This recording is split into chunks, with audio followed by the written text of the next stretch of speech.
Trance or something, just a natter. A natter with Mark. Well, I'll say it's more of a natter than a top. It'll be what it'll be. It's always tomorrow. If tomorrow never Look what's happened, they've all gone home now. That's alright. You know, it's the Ken Dodd slot. They're just going to give me the keys and let me carry on. Funny when I was in Liverpool, was it last year? I went to see the grave of Summer Black. Oh, did you? Ken Dodd's just... Said it's the one person I'd love to have gone and seen work, and I never did, was Ken Dodd. I'd have loved to, because people used to say they just use tandem with theatre keys at so many. So trance or something. We were talking about trance and bringing all the aspects of what people have talked to together. So just going to talk about passion. I don't know, I want to say that. Why don't they just say, and he's going to talk about trance. Trance. That wasn't me. Oh, really? What wasn't you? What? What's the matter? Sat yesterday, I've had bloody kids round all day. Why is the bits all over the floor? Paper. Oh, Not anything. you lucky pug. Not a sweet of the treasures. Yes, it is Frederick. I take it back.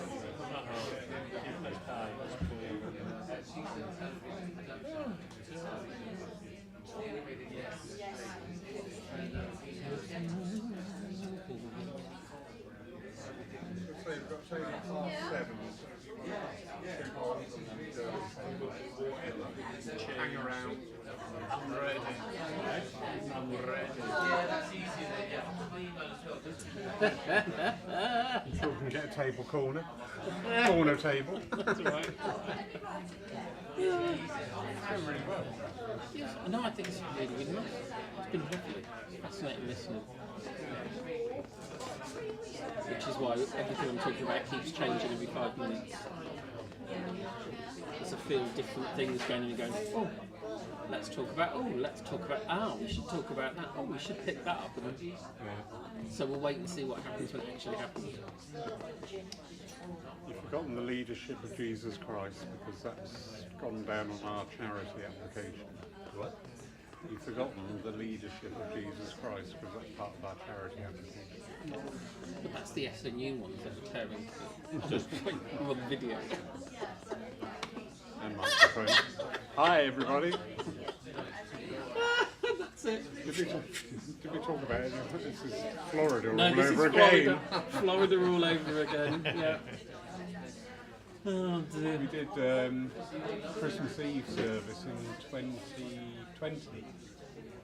And of course, there's still a load of restrictions knocking about. So we couldn't sing indoors. But it's Christmas Eve, and we want to do carols. So we did the service in here, and then we did carols out in the car park. And I took the laptop out so we could live stream the carols. Didn't realise we'd left the streaming gear on in here. Mark, Mickey and myself came back in here and we just started going blah, blah, blah, blah, blah. And the next minute, Mickey's phone's Still stinging, available on. and Maurice in America goes, do you realise we can still hear what you're talking about? I mean, luckily we haven't got onto anything salacious. like somebody from Florida to tell us that, yeah, that we're still alive. Oh my God. The joys of the virtual world. They're either all in the loo or they're all gone. I know a few have gone. Oh, we said 15:15, didn't we? So, it's toilet moments. If tomorrow comes.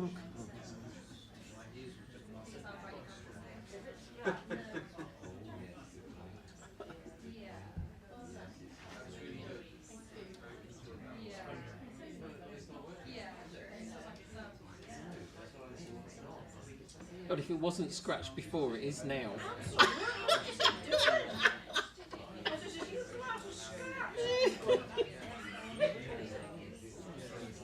Oh dear, I'm just the same.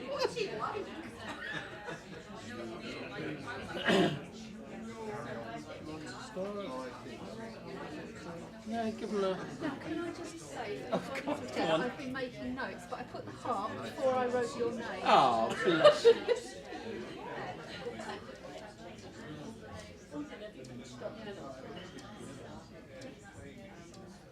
Oh dear.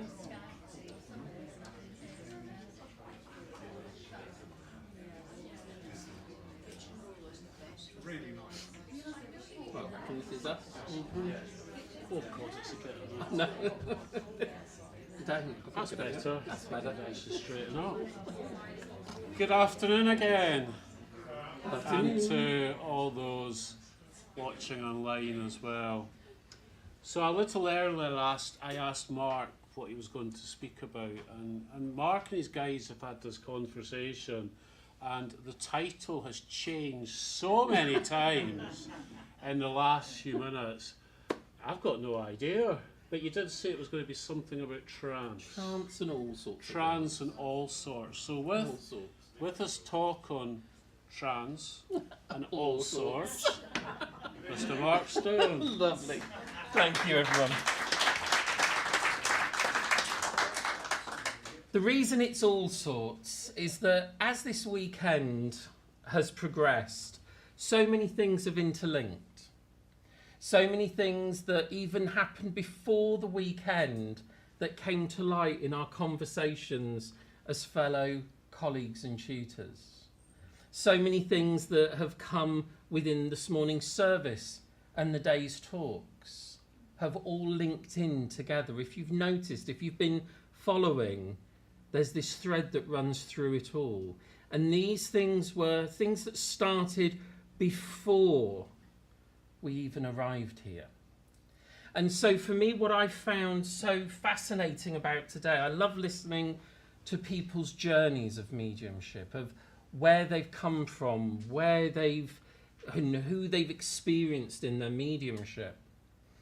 And one of the things that today's brought home to me especially, and I'm sure to Ewan and Lawrence and those of you here in the room and many of you may be at home, is how lucky we are to have what we have here in the UK with spiritualism.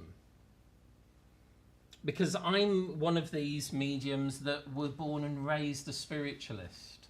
So I was one of these kids that saw and said things as a child that used to freak people out. But because I was born into a spiritualist household that understood spirit, it was never made an issue of. So it was neither hushed up nor encouraged. It was just accepted.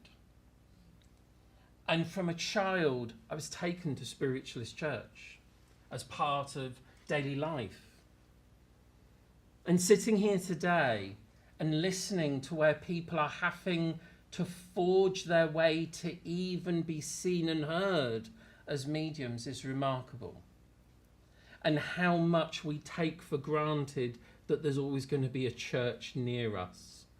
Whereas for many and many people that join us online, there isn't a church at all. And so even the technology that we now have, and even through that terrible time that we had with COVID, it pushed us worldwide in technology. So in a way, and I said to Lawrence when we had our first services in March of 2020. I said, isn't it interesting how something that stopped us being able to be together has made us reach even further? And that we've been able to reach out using technology, using the ability to reach other places, to other people, to reach out and let people know that where they may have been thinking, well, am I the only one that thinks this, believes this, or knows this? That now they know they're not alone. So again, another form of communication. For mediumship is all about that. It's all about communication. And because of my upbringing in spiritualism, it's meant I've seen a lot over the years, which I'm privileged to have seen, and people to have met. And I found it fascinating listening the questions that we've had today. Picking up on Mark's question from earlier about when people come into it, are they born into it? Why does it come later for others? We have sometimes in spiritualism beliefs and phrases that are used, such as mediums are born and not made, is a phrase that is bandied around a lot in our movement and has been over the years. And it's often used in a way that you either are or you aren't a medium. Now, everyone can have an opinion on that. But my opinion when it comes to these things is that we are born with innate abilities, but in all different facets of life. Many people can play a piano, but it doesn't mean everyone's going to be a concert pianist. Many people can sing, but it doesn't mean many people will become an opera singer or fill the Wembley Arena twice over, whatever.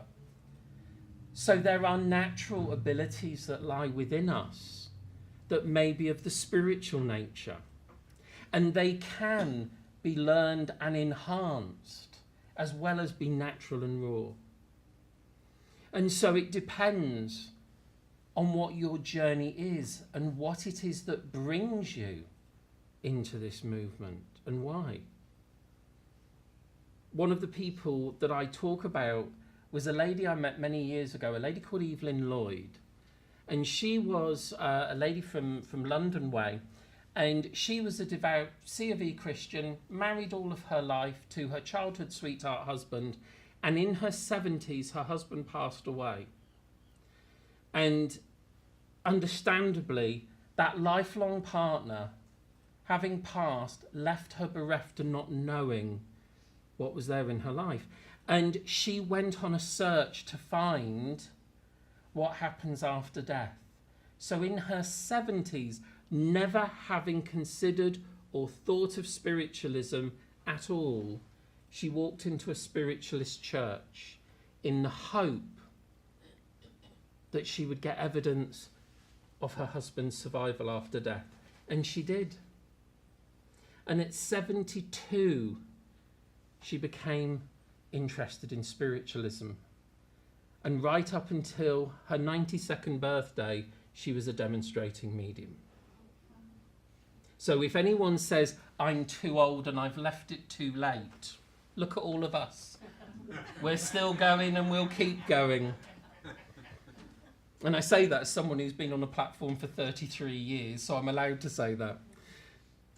But what I find is fascinating is that this journey of spiritualism, of understanding, and this connection to the spirit world, and this lovely phrase, a foot in either world, a part of us that is always part of the spirit world. You see, the philosophy of spiritualism is something that we are sometimes seeing disappearing, and trance mediumship as well, which I want to talk about predominantly, is something that people seem to pull away from in certain ways. You see, a lot of people are fascinated by mediumship, but mediumship in itself may not always be what is needed. It may serve a need and a purpose in the moment. It may start to bring that healing process that Jack talked about. It may start us on that journey that Frederick and Ewan talked about, of going within, of starting to look at who am I, not the body, but who am I within. But it is within the philosophy and the understanding that we start to understand all life together. Our movement of spiritualism is only one way in which the spirit world expresses itself. The spirit world will often say, your spiritualism, because it is not necessarily the creation of the other world. We created the ism. We created the banding together to promote the voice of the spirit world, inspired by the other world. So this is why you hear people talk about modern spiritualism that began in 1848. The spirit world didn't begin in 1848, ladies and gentlemen. The spirit world, spirit contact, spirit influence has existed in every aspect of life, in every religion and belief and understanding and spirituality. There is the influence of the spirit world. It is not purely the domain of spiritualism. Spiritualism is one way, not the only way. And we must understand that those that we speak to in the other world are of many beliefs and understandings of life. That there is many, many different opinions and beliefs that come through. And my friend who I work with in the trance state, he tries to talk about this idea of the divine and the spirit world and God, and tries to explain it in ways so that people can understand there is a unity in all belief. So he said, if you want to imagine that the divine, that God, that infinite power, that great mind, call it whatever you will, is like the sun. The sun shines down. And if you imagine a beautiful stained glass window, as the sun shines through it, it is tinted by the colours in the window. It is still the same light that shines through, but it is coloured by what it passes through.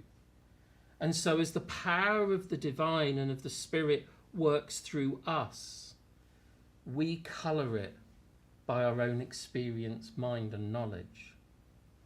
So this is why when we look at our movement, it is so important to realise we are, and it has been said today, a movement of three thinking. That we are able to question, as Lola said, to be able to say, what is God to me? What is life about? And not be told how to live life, but to be told, how do you think you should live your life? To be able to move into the power of the other world and start to become aware of all of those people who work with you. And you see, when we talk about this unfoldment, and there was that lovely this morning when we were talking about the patient path and taking time. Everybody, because of the way the world is, everybody wants everything yesterday. There is a pressure by people. Instant tea, instant coffee, instant mediumship. Going back, and this is when I say to you, I'm a bit old school. I was brought up around the old school mediums, where you sat in circle, and you sat in circle, and you sat in circle, year in, year out, year in, year out, until you were told by someone who knew better than you that now was time that you did more and went further. And you were given that strength and understanding, and that you realised that it was a longer journey than just a few weeks.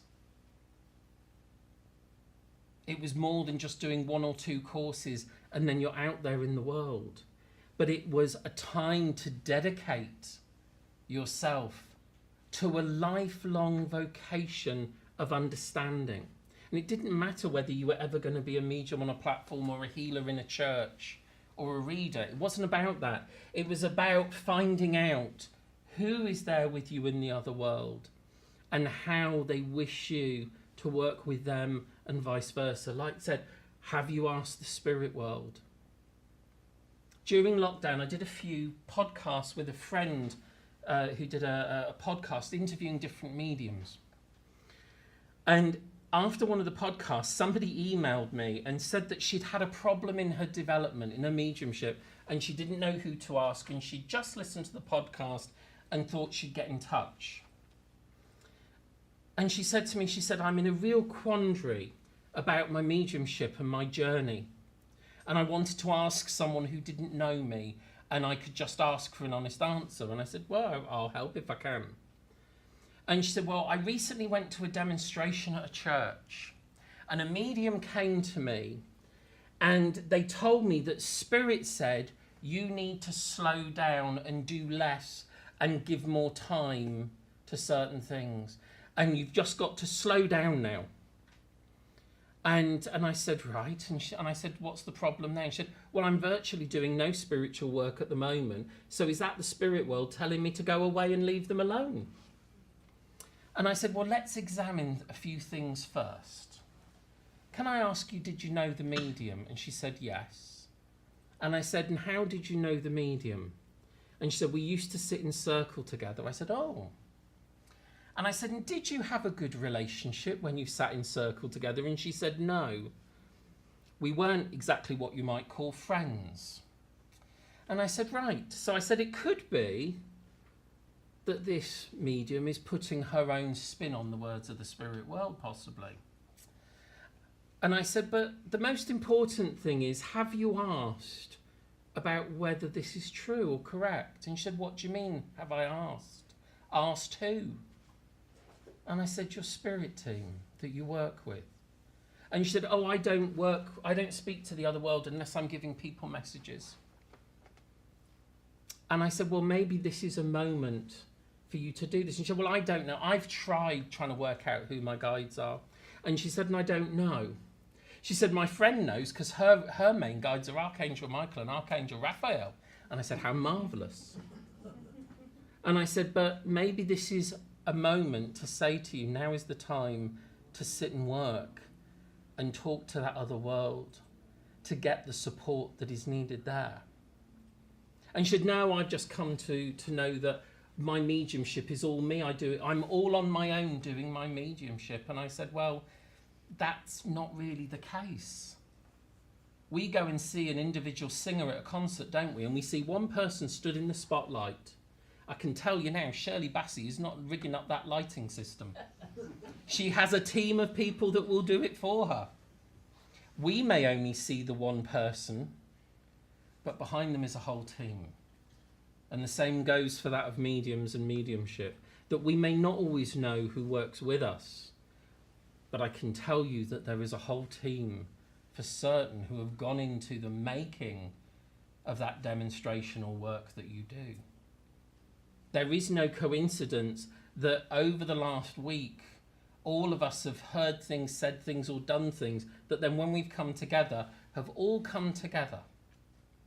And I think that's everybody upstairs having a chat with each other before we got here, saying, right, now this lot are getting together. What are they going to be up to? Don't tell them, But this ability for that to happen, for the spirit world to know, proves the intelligence of the other world.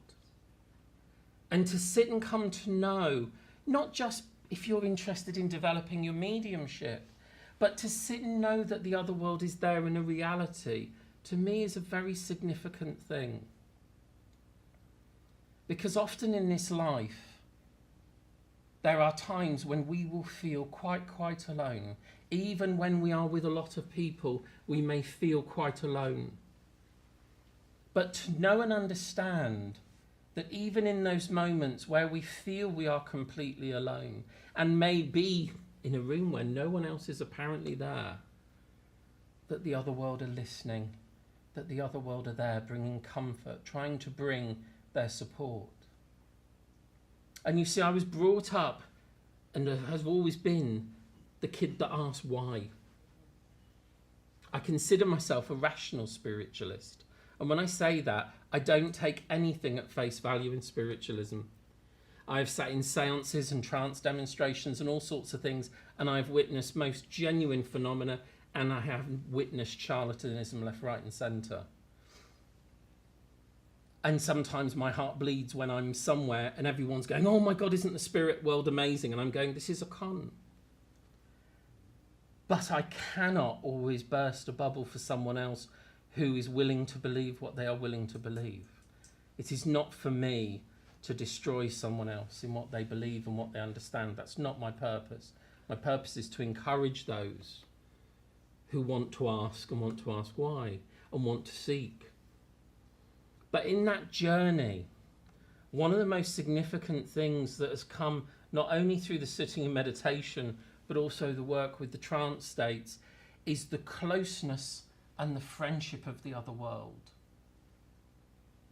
And you see, when we look at our mediumship and our mediums of the past, there is a rich history of the guides being more prominent than the medium.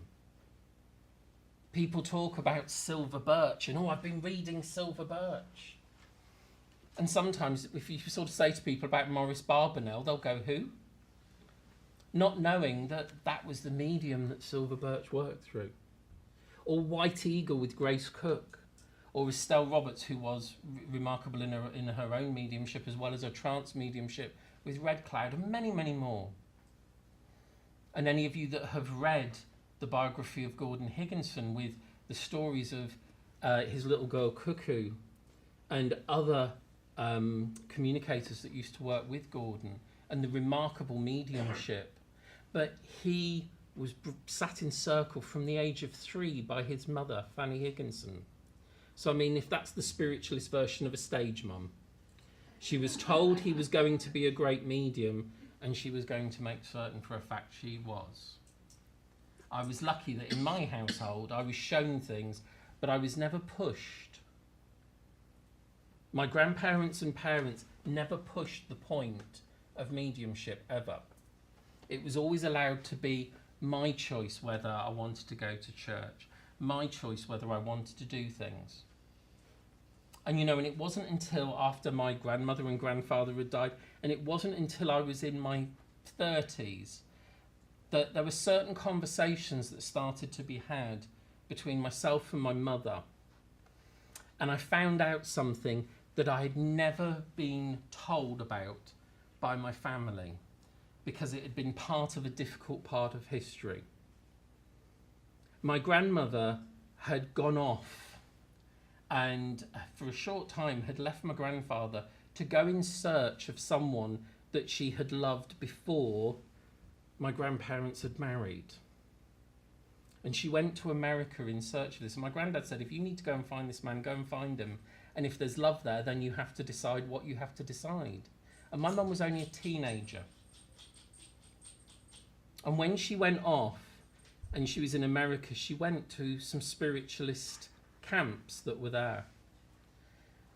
And as she was visiting one camp, a medium came to her and said, you have a daughter, and your daughter is going to marry a man you do not like, and the marriage will not last. But there'll be one son born to the marriage, and as soon as he's born, the marriage will deteriorate. But that boy will always be a part of spiritualism and will never leave it. And sure enough, even in the way to the wedding ceremony, my grandfather was telling my mum, you don't have to marry him, you know. Because he knew that this was not a marriage that was going to last. But they didn't tell her that then. She married him. The minute I was born, the marriage deteriorated. And by the age of 2 to 3, we moved down to the south of England. But through all my life, I was never told that, because she didn't want it to force my hand when it came to mediumship. But no matter what happened, I couldn't leave it alone, because something in me kept calling me back. And that calling that's been described here again and again is that thing that pulls you. It's that thing that pulls you, that can't leave you alone, that says this is where you belong. You may wander away from spiritualism at times, but you haven't wandered away from your spiritual unfoldment, because everything in this life that you touch upon is part of your journey. Every relationship, every friendship, every job that you go to, every neighbour that you have is a significant part, a reason, a season, a lifetime, as Ewan said. That this power moves through an affection. A lot of the time people think they can walk away, and there are people that have walked away from spiritualism and never come back. But on the many occasions I've gone, right, that's it, I'm off. I was going to say a word that I shouldn't say on a platform then. Sod the lot of you. I'm away. And then I've just suddenly realised, hang on a minute, who wins if I walk away? Why am I walking away from the thing I love because someone else upset me on the journey? And actually, put your big boy pants on, realise that this is part of your learning, and realise that you'll help other people in that same way someday, that you'll lift them and support them. So my journey within trance, and I love trance, I love to sit and watch the influence of the other world. And you see, we use that term trance, but it's really quite a difficult thing to define, because when people say trance, they often think of, like we demonstrated, trance speaking. And you see, trance speaking and all mediumship relies on a level of an altered state of consciousness. Do you understand that? That the mind has to move into a different way of thinking, a different way of perceiving than our ordinary everyday consciousness. So even when a medium is on a platform giving an address or giving a demonstration, if you notice, they're in their own little world, aren't they? Generally. And they're moving into that altered state of awareness. So really, when any aspect of mediumship or healing or reading is concerned, we are in a state of an altered consciousness and a level of influence. And this level of influence, the stronger that we allow it to become, the stronger the impressions that come. You know, you may hear mediums talk about sitting in the power and meditating and connecting to the guides and helpers. And you heard Jack talking about the aura and the auric field. And as this power builds, as we sit, this light, this power of our spirit, we're building that power, we're recognising that power for who we are and what we are as we sit and as we meditate. Part of our journey of unfoldment is not just about talking to dead people, but coming to recognise the spiritual being that we are, the spirit within. We've talked about it today. And as we build that power starts to nurture the abilities, the senses within us, starts to nurture the intuitive and spiritual side of our nature. And then as we start to blend with the other world, and here's the thing, as we start to become aware of those who work with us, whenever two people come together, whether it's two people physically or you and someone in the other world, there is a blending of energy. Now, how many of you here know that sometimes you meet people and you think, you can stay out there from my energy, we don't gel. But when you meet people that are on a similar wavelength, and as you sit and talk together, that energy starts to be affected, doesn't it? Have you noticed that those of you that experience intuitions and awarenesses, that when you're with your friends or loved ones, you're sat there, you're having a moment at home and it's all gone quiet for a minute, and you turn around and you go, do you know, I was just thinking about Brenda, and the other person goes, oh, I was just thinking about Brenda. Or you sat there and the phone rings and you think, oh, I bet that'll be so-and-so. You pick it up and it's that person. That intuition, that interconnectedness is part of who we are. But as we blend with the other world, this blending of energy starts to rub off on us. when we go to sit in a circle, the reason that you hear so many people talk to you about the importance of sitting in circle is that you are sitting within the power of others who are also supporting you. It's why when you come through these doors to a church and you sit within the church, and again, Jack and Frederick and you and all of them today and Lola have talked about this healing power of just being in this place. And it's not the bricks and the mortar that do that. It's the energy of you that's here. And the energy and the power that has built up over the years. Yes, a church is just bricks and mortar. But it's the power of the Spirit that builds up in that place. Just as the same that you go into some places and you walk in and you go, no, and you walk out. Unfortunately, if that happens to us when we're going to demonstrate somewhere, we still have to demonstrate. I can remember walking into one church and I went, oh, downtown Beirut, have you got problems on your committee? And they went, how did you know? And I said, it's like walking into a war zone energetically. We'll deal with that before we demonstrate then. And you see, this is why it always makes me giggle. And here we go, I'll just go random for a second. Why do people think they can tell porcupines to mediums and psychics? Because we feel the energy and we feel whether the words are true or not. This is that nature of spirit. And if we don't know, our guides will quickly tell us as well, because you'll often have a little voice that goes, oh, by the way, you need to know this. And you see that blending and connecting to guides and helpers, I find is so important because they become like family.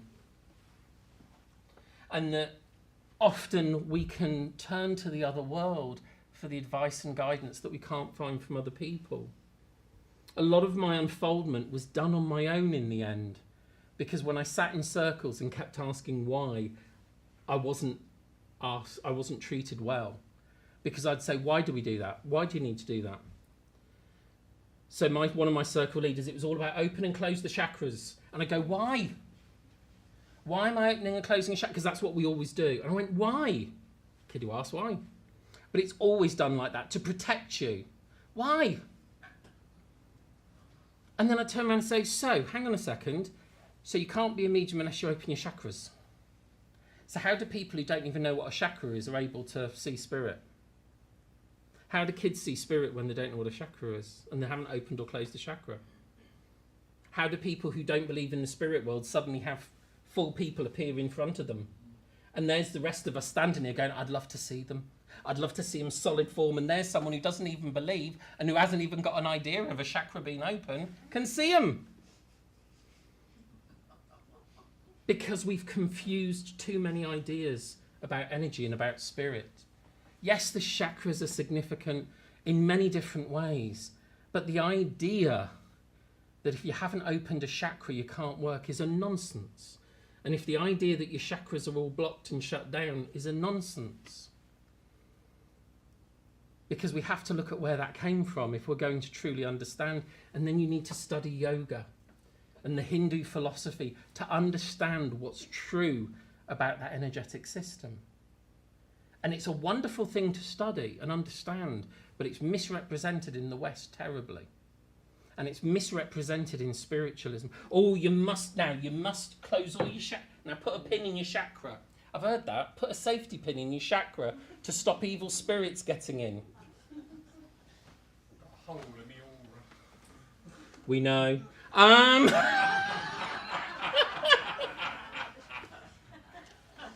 But you see, here's the logic of things. You see, this is for me why I say rational. And I know we're laughing and joking, but these are things, honestly, we've all had this, haven't we? Mm-hmm. All the time we have to go against this at times and talk about it. When you think about the idea, and Jack was talking about, when people talk a lot about evil spirits, and I know, remember, everything about our perception of mediumship and awareness comes through our beliefs and is coloured by our mind. So if you live in a level of fear, what you perceive will be fearful to you. If I said to you, to a fearful, negative person, what do you think of the world? It's terrible. war, disease, devastation, this, that. They'll find 1,000,001 things that's terrible about the world, and for them it will be true. But if I then talk to an optimist and someone who believes in joy and love and life, and I say, what do you think about the world? And they go, isn't it amazing how many wonderful things we've got to experience, and the beauty of nature and the kindness of people and the joy of life, and look at this going on, look at this wonderful weekend at the church. And for them, that will be true. It's the same world, but we're seeing it from very different angles. And often when people have ideas about the other world, about the spirit world, about trance, about mediumship, there is often a lot of fear that is put behind it that will condition the experience of the student. When people have said to me, are you not frightened about evil spirits and negative spirits? And I've said 100%, the spirit world, it doesn't scare me. It's the living that I worry about. And here's my reasoning why. If when the spirit world tell us that they are aware of us and that they know us and that they love us and are supporting us, our guides and helpers are there who should know better than us. If our loved ones, our members of our family, our granddams and matriarchs who take great pride in us and protected us in life are on that side of life and we think they're going to let anything happen to us, you've got another thing coming. And then whatever we choose to perceive that divine power to be, if you think that that divine power doesn't care for those people who want to be an ambassador of the other world, then there's something wrong in that state, isn't there? So the only thing we have to fear is that fear itself and what is placed in our mind.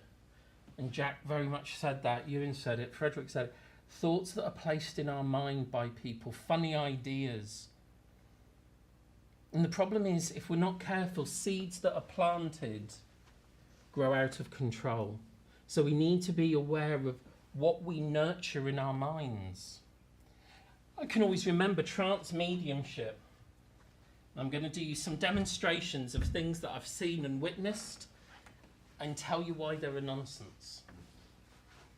So a lot of people, when they go to develop mediumship in any of its forms, will have experiences that they may have not encountered before. And one of the things that occurs within our natural state of awareness is the fight or flight reaction. You understand about that, okay? That's programmed into us since we were swinging around in trees as monkeys to protect us. So whenever we feel that we are out of control or we are in danger or that there is something fearful going on within us, the fight or flight reaction kicks in. So often when people will start to sit maybe in circle or maybe for trance, we are learning how to let go and surrender. Now in life, how often do we let go and surrender anything? Rarely. Not even when maybe we go to sleep, because we have to be in control, because we've got to deal with life. So sometimes when people are sitting and they're kind of surrendering and maybe their tutor or the CD or whatever they're listening to is saying, now let go and let spirit draw close. There may be a part of our awareness as it starts to withdraw that goes, hang on a minute, what are you doing? What's happening? And then automatically, not because there's a problem, but because it's inbuilt within us, the warning system kicks in. The breathing starts to become erratic. The heartbeat starts to pound and you start thinking, oh Christ, what's happening? Have I got to run? And that's the feeling that comes upon you. How many people have had that experience at some point or another? A number of you. But the problem is the conscious mind tries to read that as something bad's about to happen. Where in fact, if any of you have ever been on a roller coaster, and I don't go on them because they scare me after death, but I do go, you get in there and you know that going up the hill on the roller coaster, and that's the same thing. Boom, boom, boom, boom. Oh God, what have I done? Why am I doing this? And then you go, whee! And then at the end of it, you go, do it again! and the fight or flight has gone from you. But it's a natural thing. But you see, what's fascinating and that often happens, and this used to, I don't know whether it still happens much because I don't see many demonstrations of trance, but I can always remember years ago that when people first started with trance, they used to talk about the heaviness and labour of breath, which is quite normal again, changes of breath. But what would start to happen is people would not understand the naturalness of the fight or flight. So of course there would become this happening.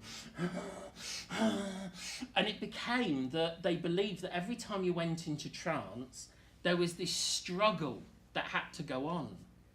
And then it becomes almost frightening to watch until you realise that it's all happening because of what the medium's perceiving, not what's really happening. And you kind of say to the person, you know, just be calm. This is you just adjusting. Just let it go. Because when we understand what we're dealing with, the fight or flight doesn't kick in. And if the breathing starts to become erratic, all you have to say to yourself, to you, not to the other world, it's you that's responding, not the other world. It's all right, be calm, it's fine, I can let go. And it'll be smooth. And then you'll see people sit and literally they'll be there 1 minute and the next minute the spirit world will speak. And there won't be all of this, you know, and you see it and you go, why are you doing this? Oh, well, that's what happens when I go into trance. Is it? Or is it what you feel has to happen? Is it what you start to be told is happening, or you've witnessed with someone else and therefore because someone else does it, you have to do it?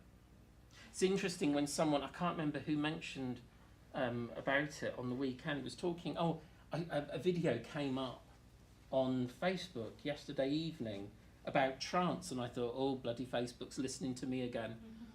And this woman said, well, you know it's genuine trance when the voice changes. And I thought, well, that's not necessarily true, because the voice doesn't necessarily have to change.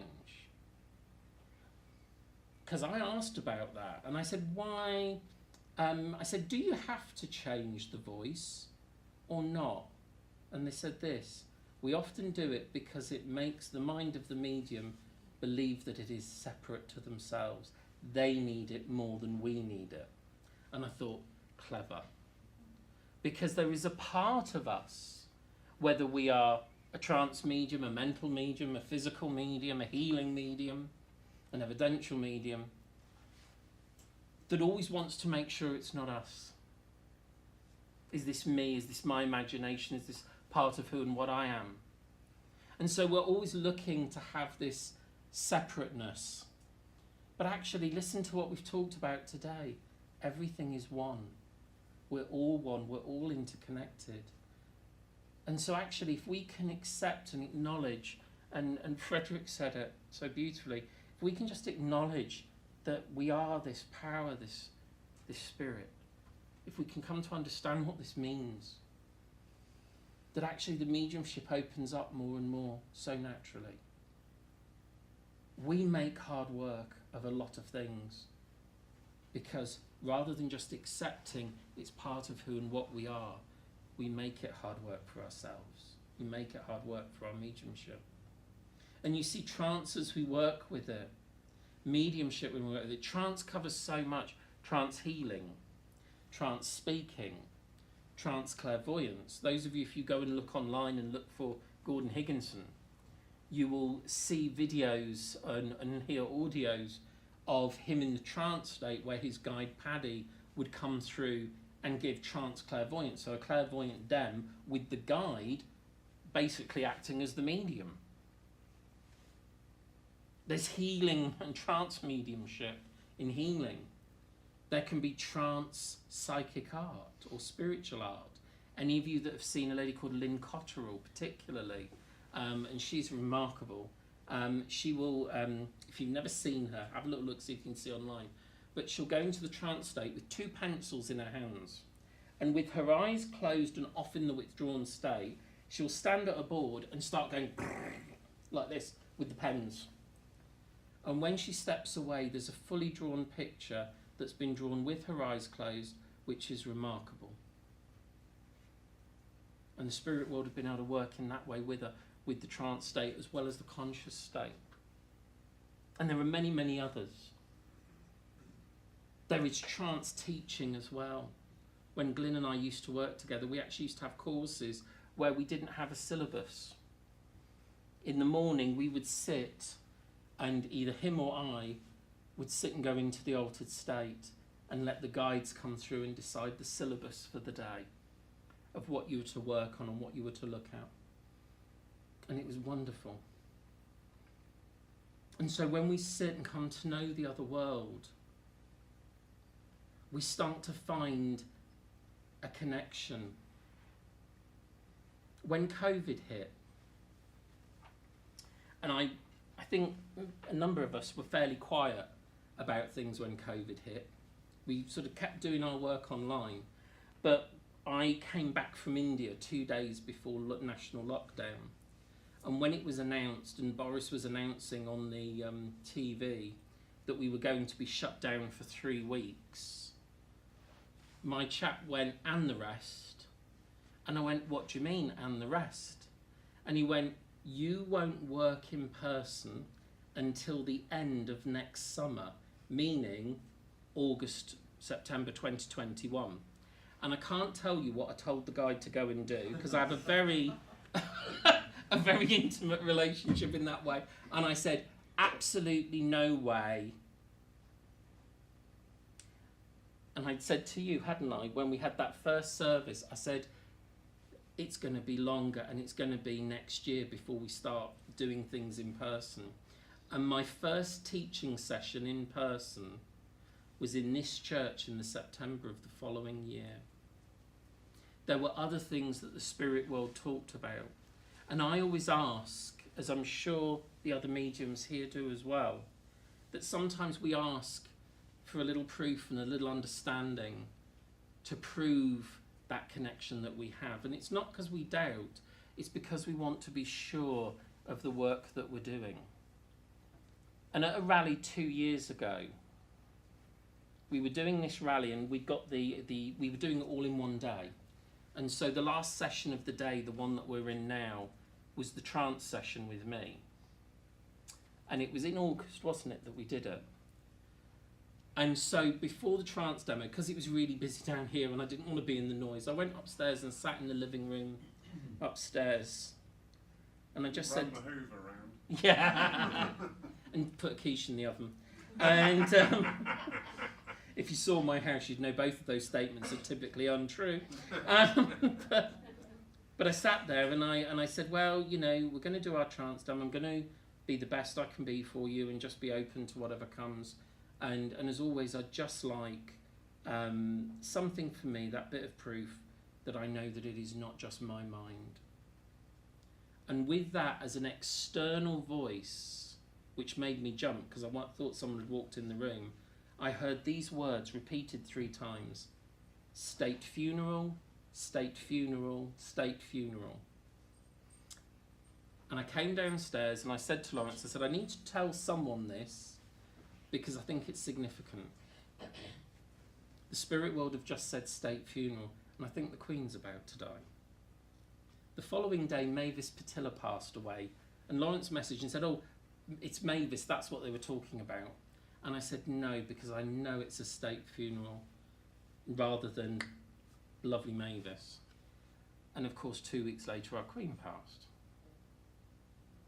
Now, it's too big a subject for us to go into, but the idea of prediction, the ideas of things that are known ahead, is a big part of our movement and has often come through trance and channeled mediumship. Gordon Higginson himself, every year at his home church, would give a trance demonstration where the spirit world would come and predict the year's events, and they would be true. And you see this no limits to our spiritualism, to our unfoldment and development. The only thing that limits it is our mind and our willingness to accept the possibility. So all areas of our mediumship and understanding and healing is a close connection with our family and spirit. It's not everyone's journey to be a deep trance medium or a trance healer or a platform medium. It may be, it might not be for you. It might not be where you would place yourself. It might not ever be, like you said, when you were told in the church, you'll be up here doing what I'm doing. I don't think I will. And here you are, with so much more to come. And so we have to understand that the journey that is there will twist and turn and change. But that as individuals, just like Jack said about making a strong foundation, take time to understand and learn. Read books about spiritualism, but recognise this. Everyone who writes a book has written down an opinion. It's not necessarily a fact for you. Just because one medium says, and we have this with trance often, people say, I want to go deeper. I don't know why everyone's so fascinated about going deeper and deeper. You've just got to let it be where it needs to be. But of course, people think that that means you have to go down in your awareness. So a lot of people teach you, if you're going to be a trance medium, you imagine going down steps and down more steps, like hypnosis, down and down and down and down. That's great if your energy goes that direction when you move into the altered state. But what if you go that way? So if someone's trying to take you down there, but you're going up there, you're on a hiding to nothing. Because someone else's way of working is not necessarily your way of working. A lot of people say, can you teach me trance mediumship? The answer to that is no. Not because you can't be taught technique, you can't be taught theory, you can be taught all of that. But the thing is it the aptitude that's there within you? Is it the way the other world wished to work with you? And this is what we need to discover, ladies and gentlemen. And hopefully over this weekend, it started to open your eyes to there is more to you than meets the eye. That there are abilities within you that you may not have discovered yet, that may not have revealed themselves to you. There may be people in the other world who have yet to make themselves known to you. There's a lovely story I'd like to tell you just very briefly about one of my students. Every time she would sit and meditate, this student would see a sumo wrestler sat at the side of her meditations. No matter where she went, no matter what scene she turned up in, a sumo wrestler would be sat at the side. And so she'd go over to him and try to talk to him. And in the meditation, he'd just sit there like that. Actually, I'm getting a sumo wrestler kind of physique about me now. And he wouldn't talk to her. 8 years she'd been aware of this man, sat to the side in meditation. Anyone else in the meditation she could go and talk to? She could talk to this guide, that guide, family, relatives, lovely. And then she came to do her training with Reiki. And part of one of the things we do is a meditation to meet your healing guide. And when she went into this meditation, all of a sudden, front and centre in the meditation was the sumo wrestler. And he said, I've waited 8 years for you to get round to doing this. Now, it doesn't mean he wasn't helping or working with anyone else, because your guide is not just your guide, ladies and gentlemen. They're there to help you, but they've got a life of their own as well. But isn't it interesting that the other world were patient enough to wait, but to let her know that they were always there waiting to have that connection, to have that moment. And so for each and every one of you, there are people there who are awaiting the chance to meet you when you move into this other world, into this power. Whether you know who they are yet or not, whether they change, because again, guides and helpers change for a reason, a season or a lifetime. It's no different, because depending on what you're learning in life depends on which teachers you need. But through this wonderful connection of sitting, through working with these altered states, there is so much to discover. In this church, as in many churches, there's a wonderful library of books. Read them, devour them, question them. If you pick up a book, start reading and go, nah, not for me, put it down, go and get a different one. You might come back to that years later on and say, God, this is good. Why did I not read this? Because maybe you weren't ready. Maybe you weren't at that point where it was right for you. You know, there's nothing wrong in disagreeing. This whole weekend, you can agree with us, you can disagree with us. You can say, that's really good, or I don't go along with that. None of us have said. All we've said to you is, here's our thoughts, what do you think? And so let yourself be the kid that asks why. Why does this happen? How does this feel to me? And then take that to the other world. What do you think about this? What do you think about what's happening here? And listen with that inner voice, with that inner feeling. Because there's so much that can come from it. You know, the spirit world can enrich your life regardless of whether you become a medium or a healer in an official capacity. Wherever you go, your energy, your power, your love, your light touches others. And their lives will never be the same after meeting you. That's what a lot of people say. But it will never be the same. But this world would not be the same without you in it. Because what you bring is unique. What comes through you is equally unique in the ability and gifts, if you like, of the Spirit. It's up to you to explore, to find who is there, and to let that shine through you and be those ambassadors and pioneers. There we are. Any questions? Any questions? Left just on Paul, yes. Hi, thank you very much. It's really interesting and lovely words of wisdom and advice. Bless you. Thank you. For those budding and beginner mediums, is it better to practice and build that relationship with guides, helpers, teachers first before you start sitting in the circle? Would you say? I think that it's a journey that unfolds in its own ways. So it's no time ever sitting and blending with spirit is ever wasted. So long as you find a way and a practice that suits you to sit, then do it. If you manage, you know, years ago, I mean, going back, God, getting invited to a circle was an honour, wasn't it? It was like rare as hen's teeth getting into a good circle. And now people kind of pick up circles and put them down, and they're here one week and they're there another week. So find what works for you. The consistency of you sitting and finding that inner peace, being aware of self, and then just in a gentle way, without pressure, without expectation, without demand. Because we do this, I want.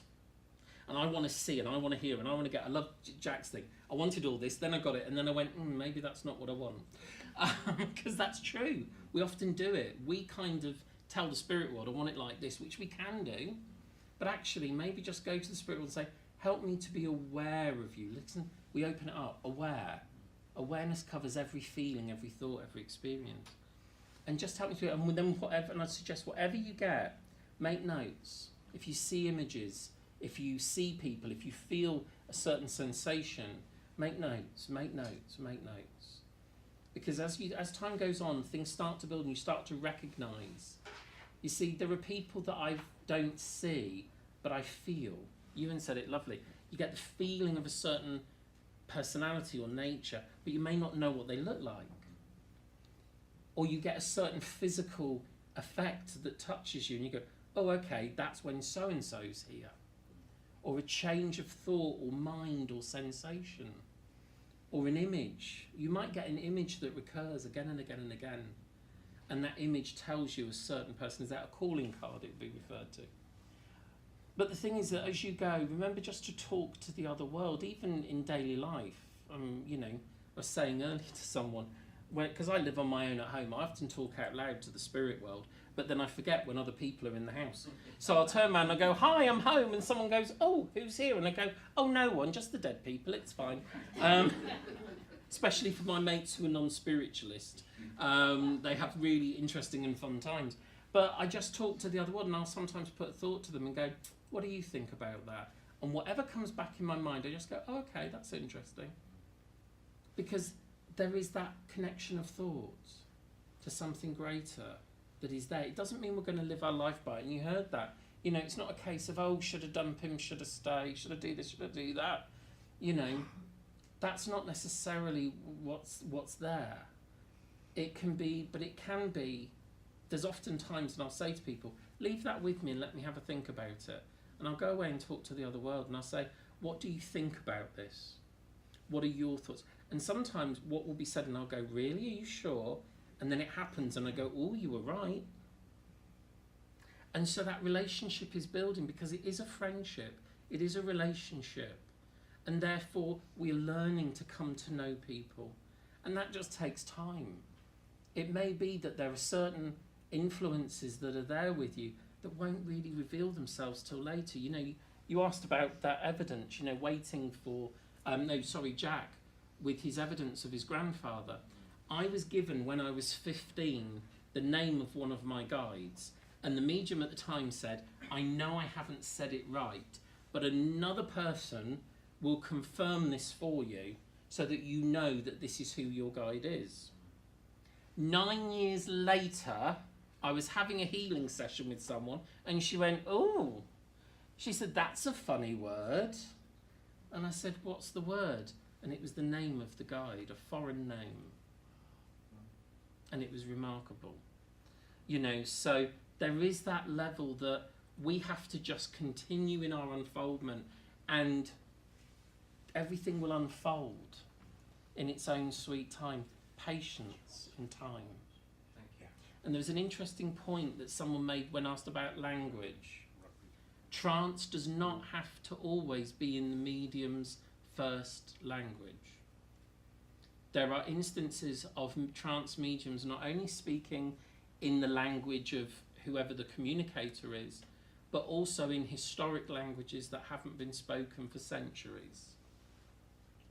There was a trance medium who had one of their controls spoke in ancient Greek to a professor who studied ancient Greek. Another trance medium had a guide that would come through and speak what everyone was concerned sounded Middle Eastern, but actually didn't make any sense. And one day in front of some college professors, this control came through, and the professors came up to the medium afterwards and said, where did you hear that language? Where have you learnt that from? She said, well, I don't, it just happens. And it happened to be Aramaic, the language of Jesus, from 2,000 years ago. So the possibilities are endless if the mind of the medium and the willingness to be the instrument is possible. Thank you. Thank you very much. You're going to come up and chat to us?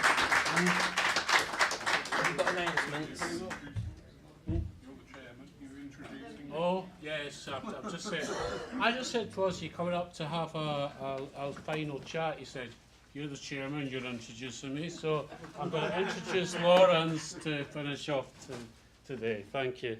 I'm not pedantic, I just like it right. Big thank you to all our demos. Come on, all of it. Come on. Come on. Yes, you.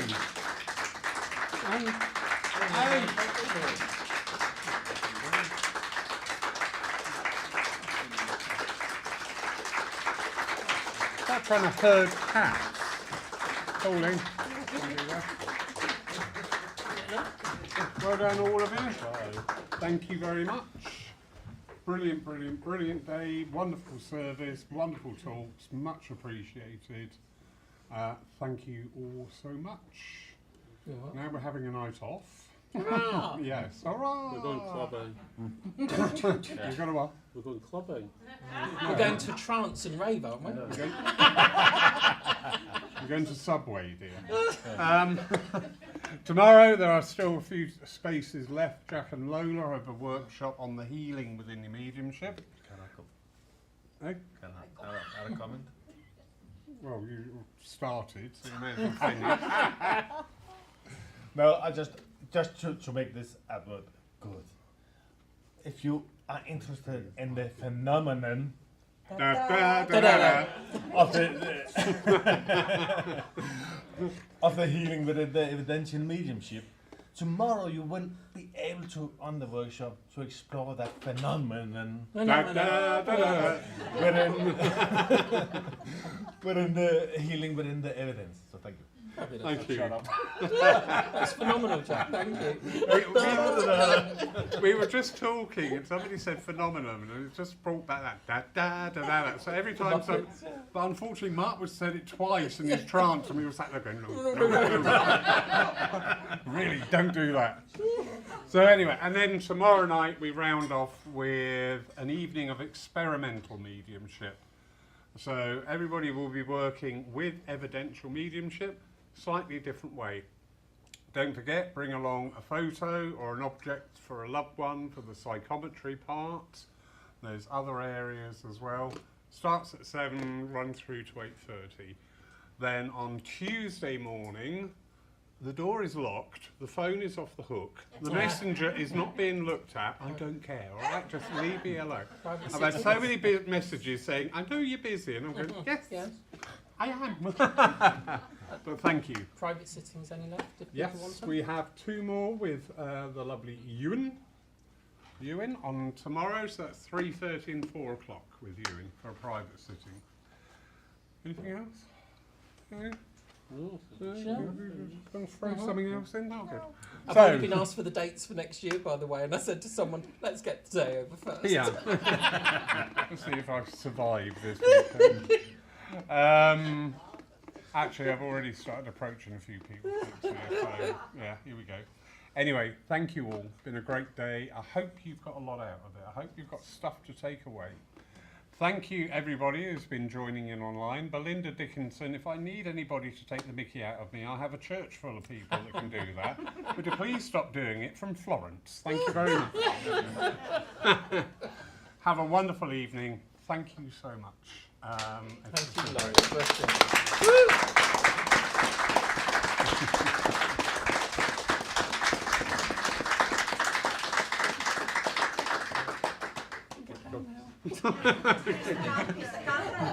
Eh?